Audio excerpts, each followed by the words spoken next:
I'm really sorry. Good evening, ladies and gentlemen, members of the Planning Committee.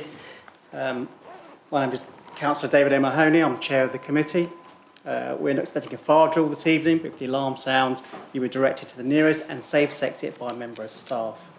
Do we have any apologies? Thank you, Chair. We've received apologies tonight from Councillors Liz Noble, Helen Whitcroft and Jonathan Quinn, and they are being substituted by Councillors Cliff Betton, Nirmal Kang and Murray Rowlands, respectively. Thank you. Are you all happy for me to sign the minutes of the previous meeting?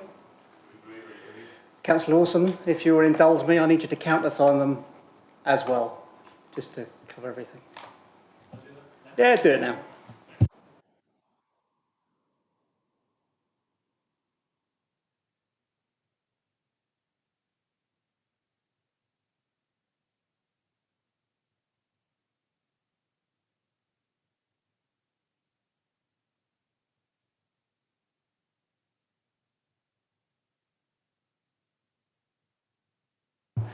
Do any members of the committee have any interest to state?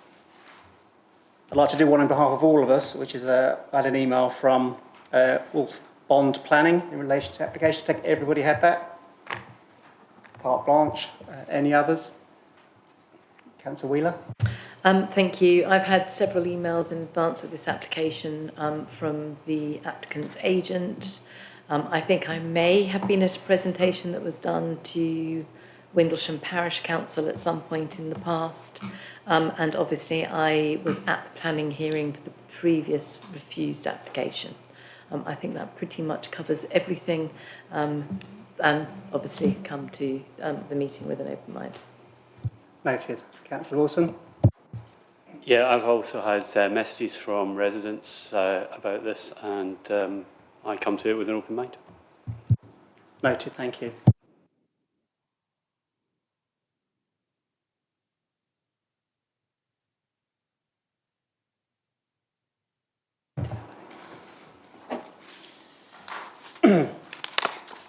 There have been no questions submitted regarding item 5, which is the enforcement monitoring report by members of the public. So we can move on to item 5, planning enforcements, which will be presented by Bex Green. Thank you, Chair, and good evening, councillors and members of the public. I'm reporting for the second quarter of the financial year, which of 2025-2026. As you've seen, we've had a flurry of referrals, 64 in total, which is a significant increase of about 20 from the previous quarter. The highest number of referrals being for the normal areas of Chobham and Windlesham and Mitchett and Deepcut. At the end of quarter 2, the number of outstanding cases had dropped from 155 to 132. This is due to us focusing our efforts on historic cases and dealing with new cases in a timely manner. On this occasion, we didn't issue any formal notices during quarter 2. However, we did receive the planning inspector's decision regarding the former Hillings nursery site, which effectively granted planning permission with conditions attached. As we enter the third quarter of the financial year, it's very much business as usual with the number of referrals we're receiving showing no signs of slowing down. Following the retirement of 2 long-serving officers, we now have a new structure in place to start at the beginning of November, The new members of the team are looking forward to commencing their new roles and contributing towards the ongoing success of the service. Thank you for your attention, and I'm happy to answer any questions. Thank you, Bex. Members, do you have any questions of Officer? Councillor Corrupt? Yes, I just wondered really, is there a reason for the increase, such a big increase? Do you know? Nothing specific. We do have a persistent complainant about adverts currently, so that's probably about 10 a month, which we're dealing with. And I think during the summer, people are at home as well a lot more, so we always tend to get an increase in the summer months because people notice a lot more and people build a lot more. So nothing specific. Councillor Wheeler? Thank you for the update. Uniform has been almost ready to go live for about the last 5-6 years, I think. I noticed in the update that we're saying that we're hoping to push forward with the Uniform Live process early in the new year. Does that mean it is designed and ready to go and will be implemented once everyone's trained, or does there still need to be additional build before it's ready? From a planning enforcement point of view, then we will be good to go and use it to its full advantage come January. So, which would be positive for all of us in the team, and then we'll be on the corporate side. So, Brilliant, thank you. Members, do we have any other questions for the officer? Bex, thank you very much for the update. thank you. Next up is development management performance. Mr. Partington will talk us through this item. Thank you, Chair. So this is an information item only and provides an overview of the service's performance for quarters 1 and 2, i.e. April to September of this financial year. We last reported to the committee in June 2025, and this provides an update. For the speed of decision making, the government and Surrey Heath's target is for 60% of major developments to be determined in 13 weeks, or with a time extension, and 70% of non-major applications to be determined in 8 weeks, or with a time extension.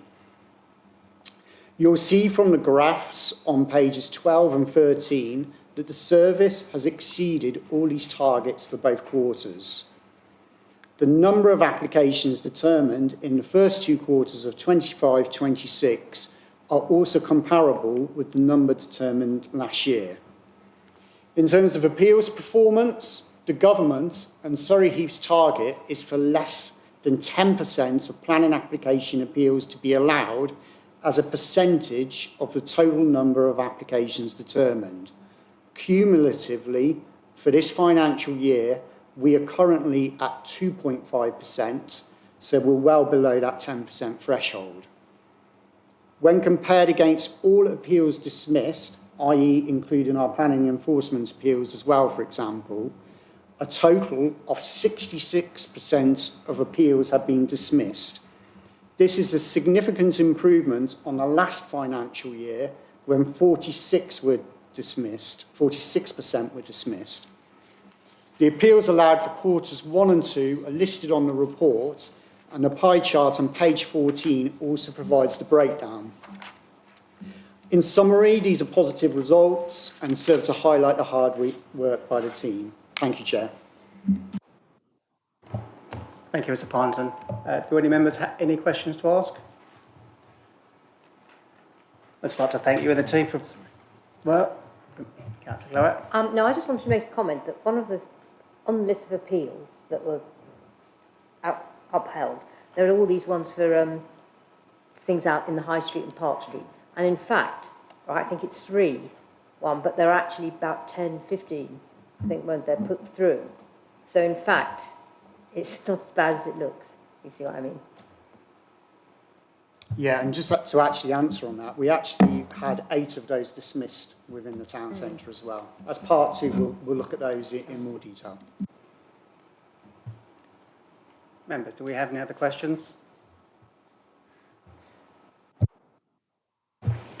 I don't have a question, no. But I think it would be a bit miserable of the committee if we didn't acknowledge the very good performance that's outlined in this report, and I'd just like to put that on the record, if I might. Thank you. Thank you, Councillor. You're quite correct. It's an extremely solid performance. And, yeah, well done, everyone. Members, do we have any other questions? Before we move on to item 7, I just wanted to say we're going into part 2 at the end of this meeting for approximately 30 minutes, just for a update on, how did I word it? Some appeals in detail.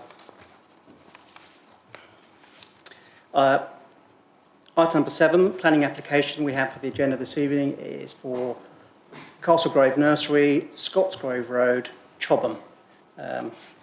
Mr. O'Mahon would like to introduce the application, please. Thank you, Chair.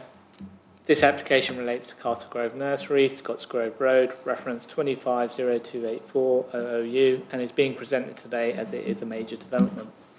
The proposal relates to outline planning permission for 30 dwellings, associated parking, landscaping and access following the demolition of existing buildings, with all matters reserved with only access considered.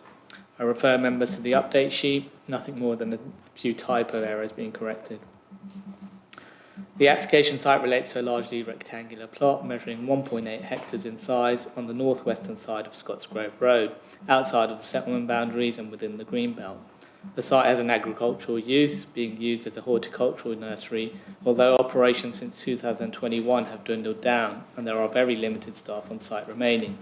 The site is almost entirely hard-standing, with loose vegetation to the boundaries and various buildings which stand up to 5 metres in height. The site is not designated for any other purpose outside of its greenbelt designation. To the east, we have Grosvenor Road, which consists of detached single-family dwellings. To the west, there is a single dwelling adjoining the site, with another horticultural operation further west of that. Whilst to the opposite side of Scottsgrove Road, which falls within the jurisdiction of Woking Borough Council, are detached dwellings also. Again, as the site plan shows, the extent of the building coverage on the site is quite extensive. The site benefits from a singular access point off Scottsgrove Road. The wider surrounding area of Scottsgrove Road is predominantly residential in character. This aerial photograph gives a better idea of the scale of the existing development on site. Whilst there is tree coverage to the boundaries at present, the buildings can still be viewed from the public realm. These show a view of the access into the site and the properties that sit directly opposite. This is the property adjacent to the west of the application site with the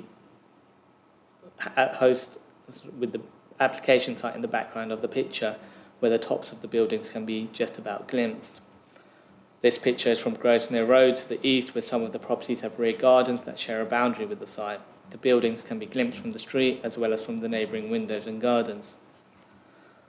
This gives an idea of the existing state of the buildings on site. These are quite dated structures which have fallen into disrepair and don't contribute positively to the appearance of the surrounding area. To recap, the proposal is for outline planning permission with all matters aside from access reserved. If granted, a reserved matters application submission would be required to demonstrate the final layout, appearance, landscaping and scale of development. However, the plan as shown provides an indicative layout of how the final scheme could be laid out. The proposal is for 30 dwellings as a mix of detached and semi-detached properties, as well as 2 small flatted blocks. On-site open play space would be provided as part of the development. This plan shows the proposed access being created on the western corner of Scottsgrove Road, of the Scottsgrove Road frontage. The existing access would be closed off. Currently, there is no pedestrian footpath along the front of the site, which would be secured as part of the development, together with 2 crossing points on either end of the new footpath. In addition, the public right-of-way 7, which is to the southwest of the site, would be resurfaced and vegetation trimmed back to enhance the usability of this footpath. There would also be a £120,000 contribution towards the Surrey County Council Digital Demand Responsive Transport Service. This service is in lieu of improvements to the Hail and Ride bus stop service. This is an on-demand bus service which operates Monday to Saturdays and allows users to book travel in advance to various areas of the borough, rather than being restricted to the location of the bus stop, as well as areas such as Chobham Town Centre, Lightwater, Bagshot Town Centre and Camberley Rail Station. The contribution allows Surrey County Council to increase the capacity of the service. Whilst relatively new, it has a 98% approval rate. The proposal is supported by a parameter plan which sets out the maximum ridge heights of the development. The tallest part of the proposal would be to the centre of the development, with a lower height to the northern end, allowing a smoother transition with the open fields beyond. This would be secured by planning condition and inform any reserved matters submission. These plans show a view of the indicative site section within the centre of the site. The proposal is for typical two-storey dwellings of a traditional design. Here are some further illustrations of the indicative design, the detailed design of which will be considered at reserved matter stage. The application site was previously subject to an appeal decision on January 2020. The scheme was for a full application relating to the erection of 40 dwellings and associated amenities. In dismissing the appeal, the inspector considered the proposal was not previously developed land and therefore harmful to the greenbelt by reason of inappropriateness as well as resulting in harm to the openness of it. The proposed layout, which included various terrace dwellings and multiple parking courts, was also considered harmful to the character of the area owing to the combination of the lack of spacing, the density and terrace design of the development. The inspector also considered whether the site was in a suitable location and respected local amenities and services and considered that the highway improvements proposed as part of the scheme were sufficient to make the site sustainable. In comparison, the proposal before us today is for 25% lesser number of units. The site meets the definitions of grey belt land and the proposal satisfies the provisions of paragraph 155 and the Golden Rules, which attract significant weight. The development contributes towards the Council's outstanding housing need, where, as members will know, we cannot currently demonstrate a 5-year housing land supply, and therefore the tilted balance is engaged, where there is a presumption in favour of development, unless the adverse impacts of doing so would significantly and demonstrably outweigh the benefits of the proposal. In addition to the benefit of the contribution to the housing stock, the proposal provides 50% affordable housing on site, which includes social rented accommodation. There would be open green space provided, whilst there are highway improvements for wider community benefit. In addressing the concerns regarding the character impact, the proposal is not only reduced in the number of units, but also has increased the spacing around the properties, removing all forms of terrace housing, whilst also reducing the level of hard standing and car parking courts, providing additional soft landscaping. The proposal is therefore recommended for a grant of approval, subject to conditions and the legal agreement, securing affordable housing provision, financial contributions towards SAM, SANG, BNG, Habitat Monitoring, and the DRT service. No objections have been raised from statutory consultees, and the proposal, in according with the Grey Belt requirements and the Golden Rules, as well as amendments to the layout and design of the proposal, is considered to have addressed the previous appeal concerns. Thank you, Chair.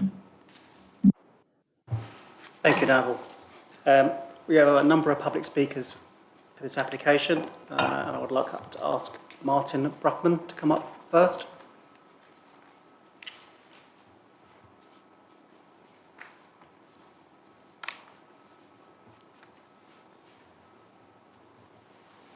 Welcome back, Mr. Bruckman. You have 4 minutes to speak. You can start whenever you're ready, and the Democratic process will time you down. Is this audible? Yeah, good. Thank you for asking me to talk about it. I can't really say that I'm representing all of the views of all of the neighbours. I'm here mainly standing in for Robert Fleming from Scottsgrove Road, who had written in an objection and was invited but is now not able to be here. But I'm also chair of the Scottsgrove Close Residents Association, so I know something about the views of the people in my road. The areas of concern that I'm going to talk about are heavily represented in the neighbour comments that you've already seen, and many of them are really well addressed by the planning officer's report, I think, but not all. So one of the big ones, which I think still remains after your discussion of it, is the traffic hazard, and I realise that's not something altogether in your control, but it is an issue for residents. I know the County Council seems to have slightly poo-pooed this problem, but I have to suggest they've overlooked some things, and whatever you can do within your powers to rectify that would make a big difference. The problems are about visibility and speed, and then at other times congestion. None of these things are acceptable at the moment, but parking spaces for 63 cars means this development would make them significantly worse. The motion speed study, which is in the package of the proposal, I think was a bit flawed. I mean, they talk about the 85th percentile findings showing 35 miles per hour eastbound and 37.75 westbound. The reason for the big difference in the speed is that you can't see round the bend when you're going east. And most sensible drivers therefore have to slow down, so that's why that average speed is rather lower. But many do not. I mean, you know from your own experience on the road that not everybody does behave sensibly, so people are roaring along there at 45 or so without being able to see round the bend. And even with the repositioning of the exit point on the new road for the housing development, that would be right in their hit zone that they wouldn't be able to see in time. And I question the measurement that was done because I saw when it was taking place, there was actually a warning sign further along Scottsgrove Road that would have caused people to slow down and therefore give a rather unrepresentative sample. Perhaps not coincidentally, the paper by Motion at one point says, whilst not necessarily necessary for the provision of suitable sight lines to the site access, it would be beneficial to relocate the existing 30-mile-an-hour speed limit to the southwest of the site access. Well, actually, it's a 40-mile-an-hour limit. 1 minute remaining. 40-mile-an-hour limit on the road, and they knew that it should have been 30. And the other problem is about drainage and sewerage. Most people are worried about surface water on their properties, and I think they would have been a bit reassured by some of the evidence here. But there is a problem about sewerage. There's have been in Chobham, that the treatment plant is overloaded. Thames Water may have said something about that in their submission, but I couldn't read it. I don't know why. And the consultants, Kingsbury, say they're waiting for a response from Southern Water on foul water drainage. That was in March. I don't know if they have since sent something in. So my neighbours were scarred by the 40-house proposal that was turned down, and many of them object on the same grounds as that, although they can't anymore because the rules have changed. That's 4 minutes.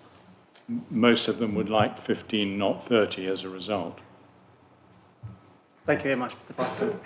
Before we put it out to the members, have we heard back from Southern Water, if this goes back that far? No, but we've heard back from Thames Water, who've raised no objection to the proposal subject to a condition. Thank you. Thank you, Mr. Brofton. Members, do you have any questions of the Speaker for points of clarification? Councillor Wheeler. Mr. Brofton, I appreciate you possibly have more things that you wanted to say that you hadn't got around to saying.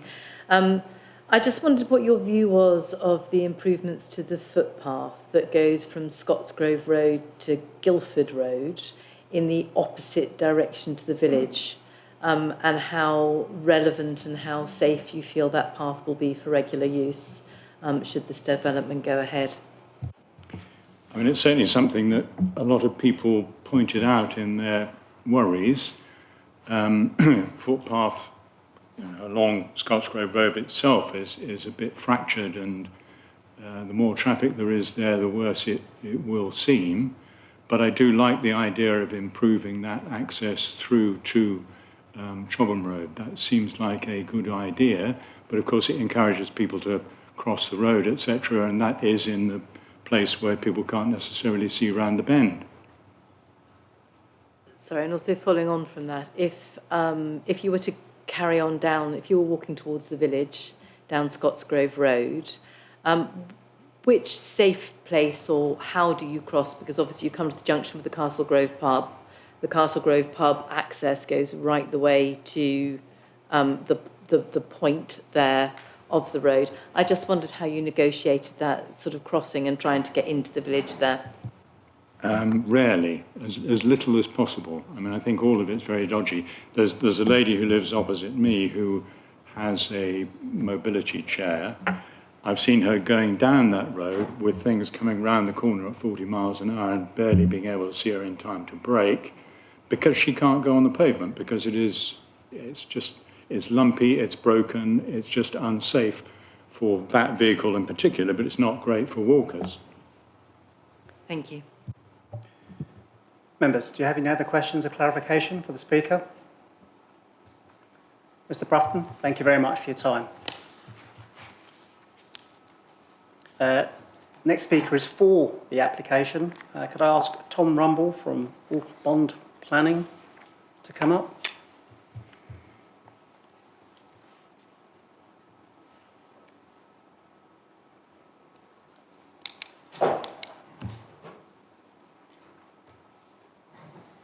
Hello, Mr. Rumble. The device in front of you has a little button. When you press it, the red light comes on. When you start, you have 4 minutes.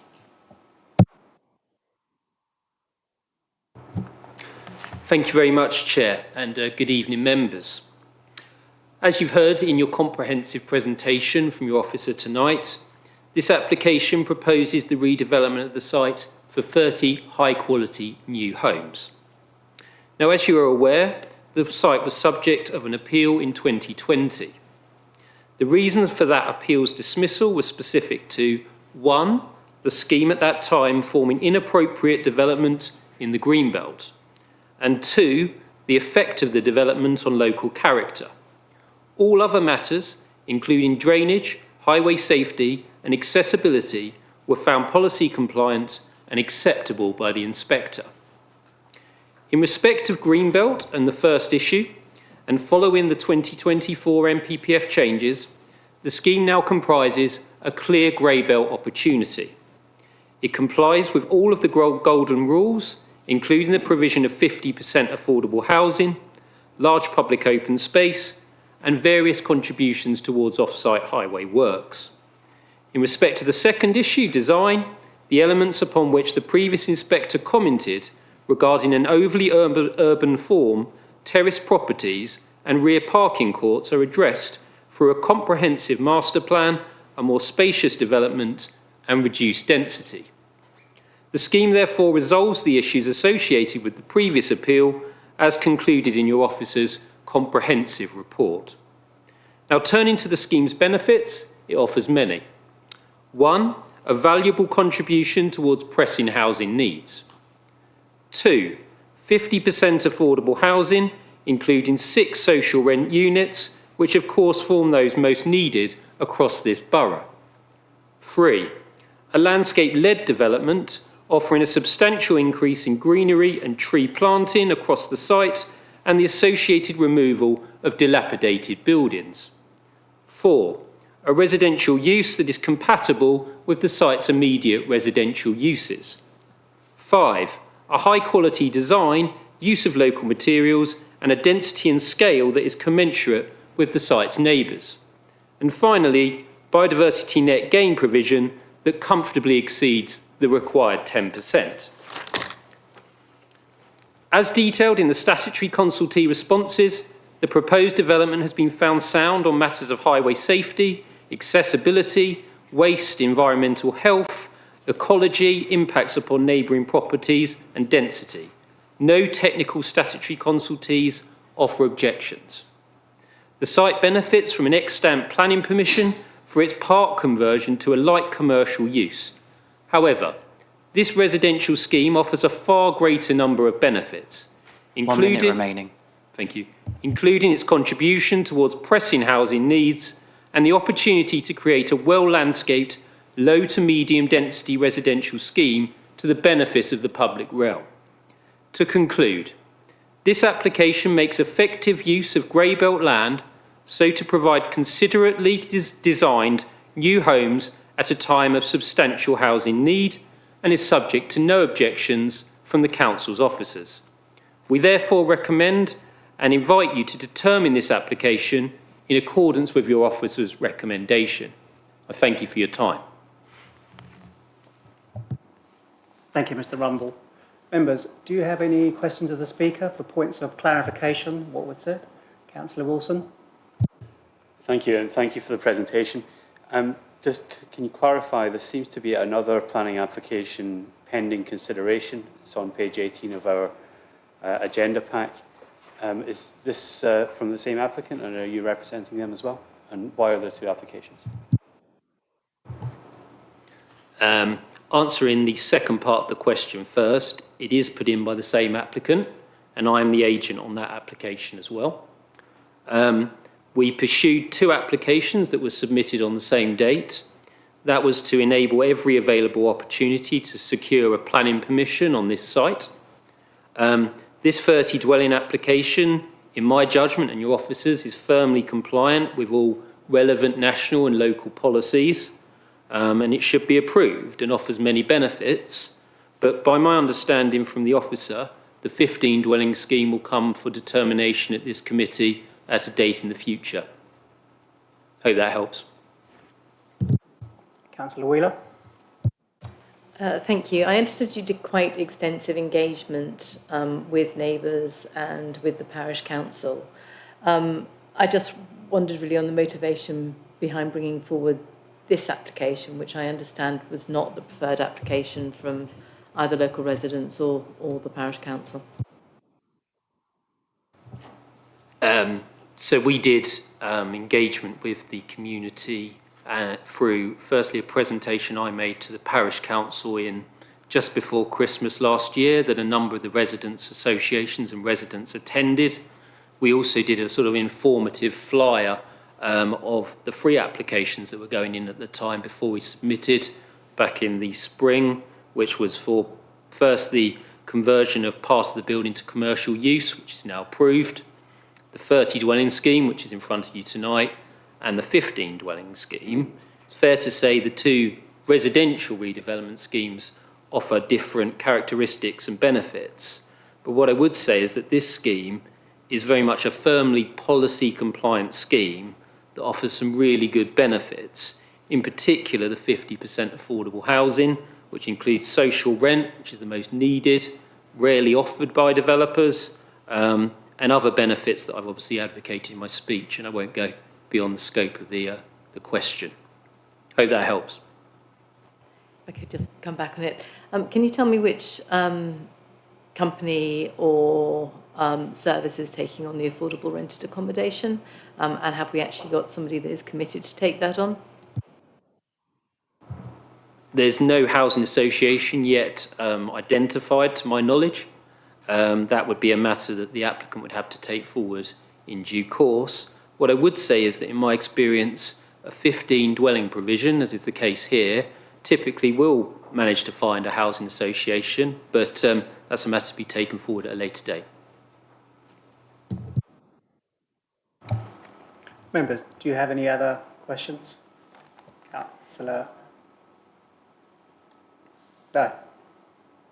Councillor Wheeler, do you have another question or not? I do, yes, sorry. I just was giving somebody else the opportunity to come forward. So we're in much more familiar territory, aren't we, at the moment? I just wondered if we could have a look at the access road that and the location of that in relation to the properties that are behind it. Yeah, it does. I suppose, whether it's for you to offer an undertaking, but that means the bottoms of people's gardens are essentially straight onto an access road, which is, by the very nature of the fact that it is changed, unless I'm misreading that, I don't think I am. I just wondered whether or not the applicant would be happy to undertake some soft planting between the road and people's homes. Councillor, I just want to, this is for a point of clarification. It's a clarification really as to what, because what we've got in front of us isn't detailed, it's an outline application. And one of the things that certainly concerns me from the residents' point of view is they could potentially just be backing directly onto a street. The applicant does actually have a technical expert with them tonight, so we can ask them much more in-depth questions shortly. Members, do you have any other questions to speak of? Points of clarification? Happy to build on that, though, Chair, if possible. Please do. So at the moment, the access is obviously on the what you describe as the right-hand side of the of Scottsgrove Road as you look at the site, and or the northeastern edge. That would move to the southwestern boundary for good reasons in relation to visibility. And actually, there is only one property that side to actually the whole of Grosvenor Road's the other side. So actually, in some ways, there's less disturbance. But the answer to that question in terms of the ability to introduce landscaping the other side of that road is absolutely, that is available.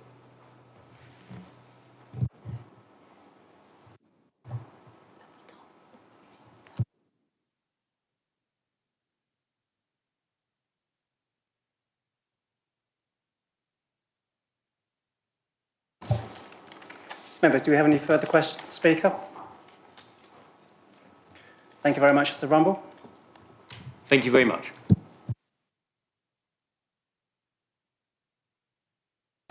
Members, do you have any questions of the officers for this application?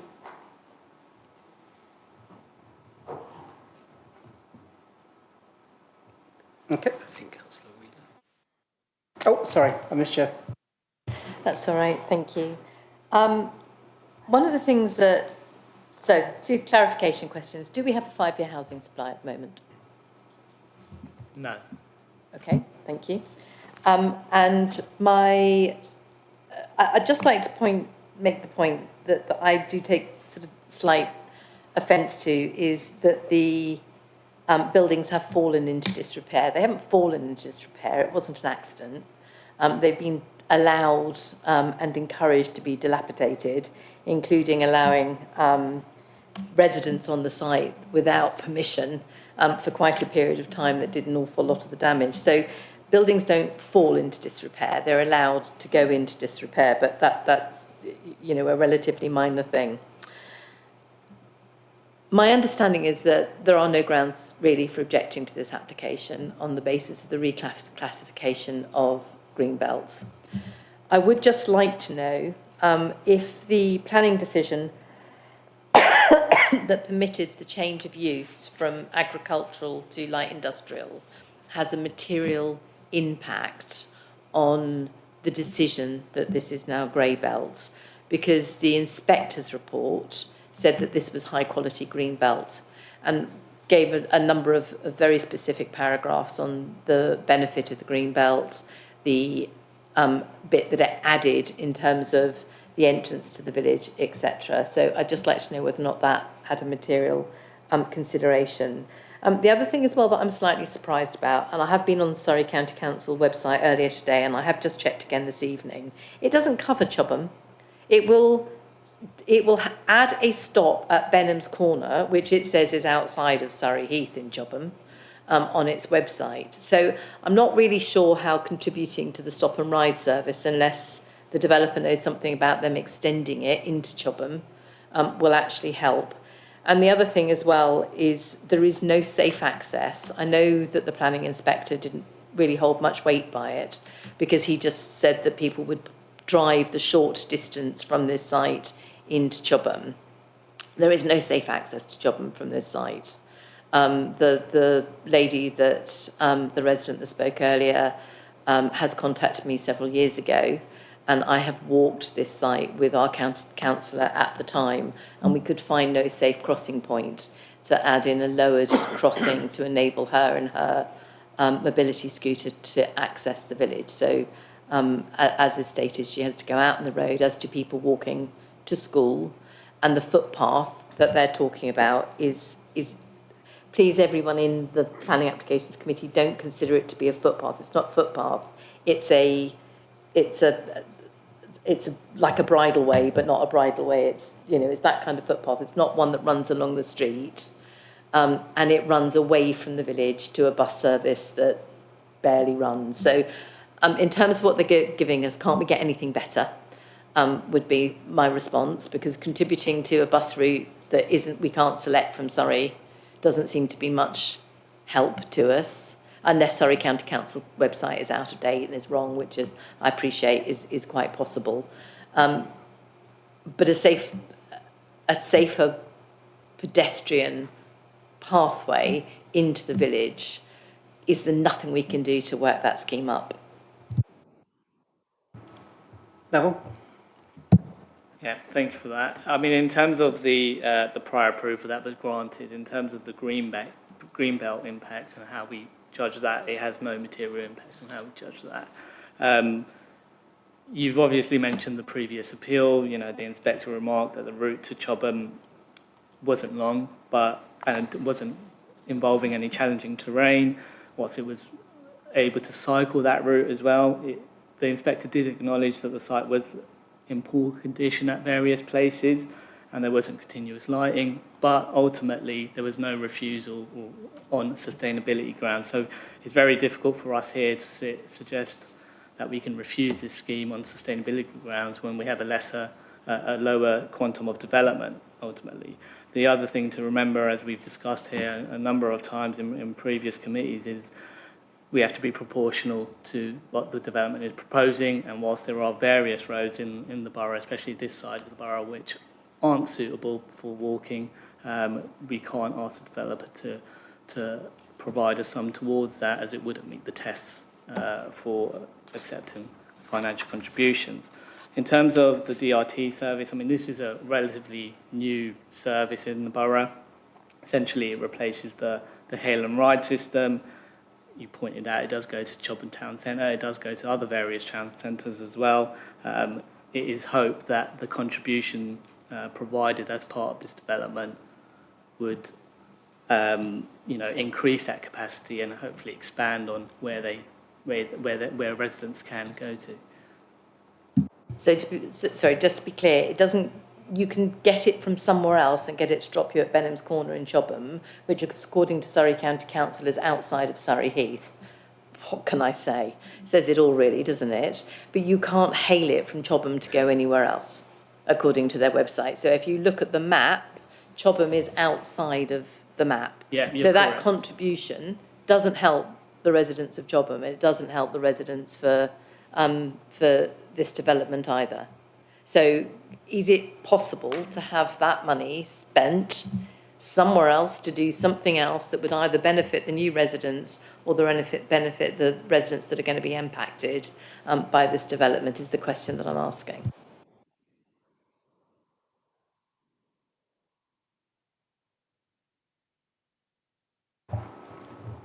Councillor, just give us a few moments while the...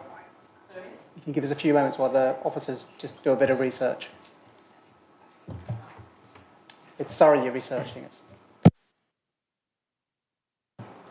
it. It's probably important just to know that the North Surrey map, the North Surrey label covers the area we're looking at, so it's a bit harder to see the specifics, so that's why there's a bit more time. But I mean, my understanding was that the contribution was sought to increase the capacity ultimately, so that these areas can be covered. That is my understanding. I can't provide any further clarification on that point, though. Thanks. Do we have understanding from county that they're going to cover this area if we give them this contribution?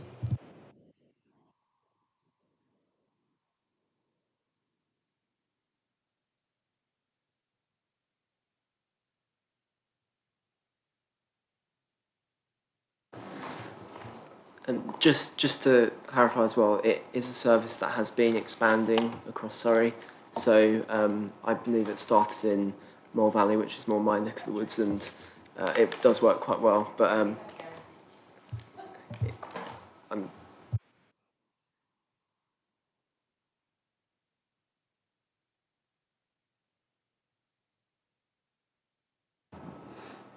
So if I can refer members to the highway consultation response, in the informative note to the case officer, it does set out that the bus service would pick them up from home and take them to key destinations within the local area, and that's specific to this scheme. Sorry, so that Surrey County Council are saying that with this contribution, they will pick up in Chobham. yeah, the bus would pick them up from home, so from this development, yeah. So can we make sure that that's enforceable in some way, please? Because you'll excuse my somewhat incredulity and potential disbelief of something that Surrey County Council might say, but we do need to make sure that this is enforceable, because if they're getting the contribution, we want to see it happen. Exactly those costs are for operating this expanded service, which is included in this site. That's for a period of 3 years from occupation. That's what it says at page 80. Clearly beyond that, that's where Surrey County Council will review the capacity and see how it works in practice beyond that. Sorry, just a point of clarity on that, but I'm assuming if residents in Chobham can get to that site, they can be picked up from that site. Yes, that's my understanding, that it's open to all residents to make use of that service, because it's a booking system which you do on the Surrey County Council website.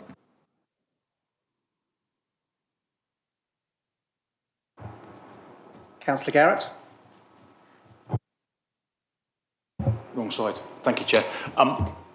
So just for clarity,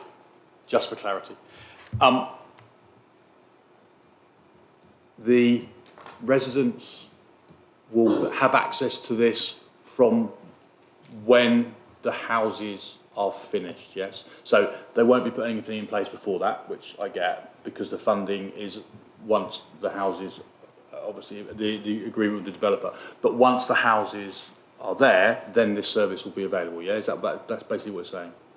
Correct. So from the moment those houses are there, this service will be available. Cool. Okay. Thank you.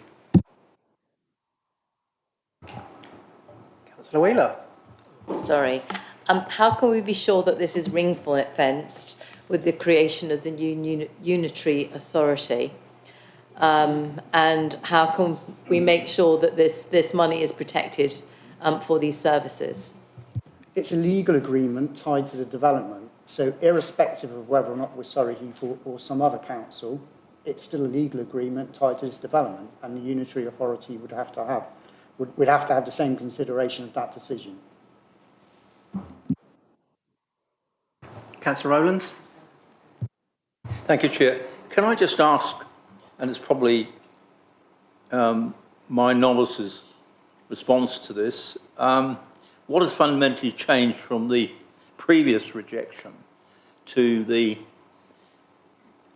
willing to go along and approve the planning proposal on this occasion? What have been the fundamental changes what's actually happened? The key change has been the policy surrounding Greenbelt. We've now had Grey Belt development introduced, which this application meets the definitions for, and it meets the Golden Rules compliance. Therefore, it's not inappropriate development within the Greenbelt, and it's also attributed significant weight in favour of the proposal. As well as that, as per the slide, the development is lesser in quantum, provides additional affordable housing, provides open green space on site, and there's the £120,000 DRT contribution that we've just been discussing. Just to come in there, sorry, also we only have a 3.12 five-year housing land supply, so we do need to give significant weight to that. The position is quite challenging. Councillor Garrett. I know it's rare for me to speak about affordable housing. So, affordable housing. I'm not averse to it. I think I've said in this chamber on more than one occasion, I think we need more affordable housing. Although affordable housing isn't affordable, but hey, we're not going to get social housing here, so affordable housing is one good step. But we have a number of affordable social housing companies in Surrey Heath, involved in Surrey Heath. We can link up the developer with any number of those social housing providers, because we already have some. But what happens if there are no social housing providers that agree with the developer? Okay, so if that doesn't happen, what happens next? Are we going to have 15 houses that are not being used, or will there be 15 houses that will be used for unaffordable housing? Ultimately, the developer would then have to consider their options and potentially come back in for a revised proposal, a deed of variation that would likely be brought before the committee with evidence as to why they can't go through whatever tenure it is and provide an alternative tenure.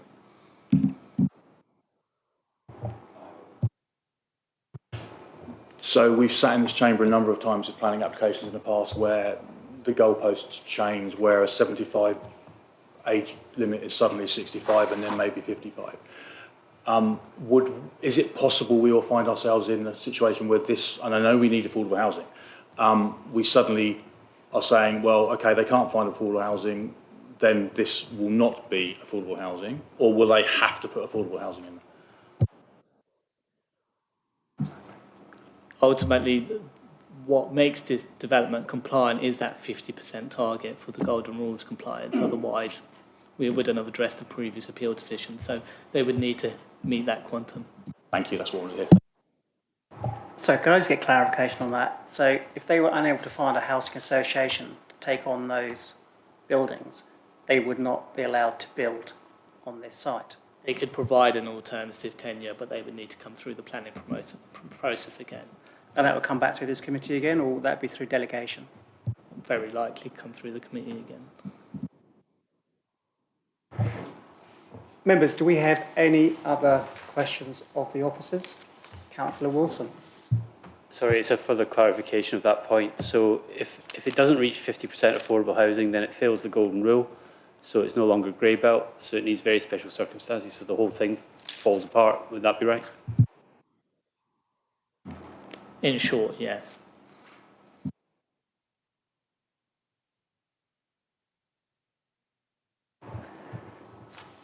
Thank you, members. If there's no further questions, any further debate? The officer's recommendation is to grant, subject to conditions and legal agreement. Can I have a proposer and a seconder, please? Councillor Kevin Thompson, may I have a seconder? Councillor Sean Garrett.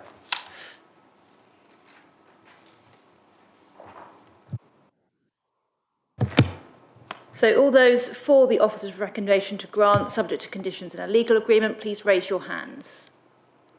Keep your hands up and... Is it unanimous? Yeah. Looks unanimous? Yeah.